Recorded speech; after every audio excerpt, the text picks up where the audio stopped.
ছুটকি, শোন, তোর সাথে আমার একটা কথা ছিল। রতন বাবা, তুমি ওকে আমাদের গ্রাম থেকে তাড়িয়ে দিও না। আরে শোনো তো বুড়িমা, কেউ তোমাদেরকে গ্রাম থেকে তাড়িয়ে দিতে আসেনি। পুরো কথাটা শোনো আগে। কি বলবে রতন কাকা?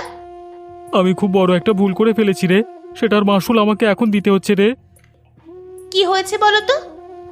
গ্রামে হঠাৎ করে যে চুরি ছিনতাই শুরু হয়েছে সে ব্যাপারে। আমি বুঝতে পেরেছি রে যে গ্রাম থেকে আমি কুকুর বিড়াল তাড়িয়ে দিয়েছি বলেই ঘটনাগুলো ঘটেছে রে। তাই আমি তোর বাড়ির সামনে আজকে বৃষ্টির মধ্যে তোর নতুন সংসার পেতে দেবো রে।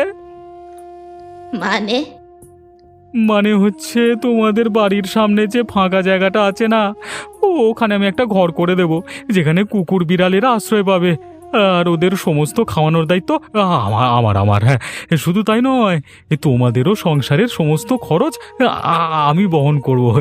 একটু খরচা হবে, এতে কি করা যাবে।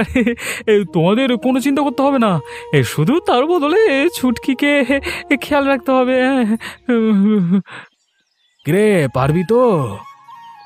আমি খুব পারবো, আমি এতেই খুশি হয়েছি।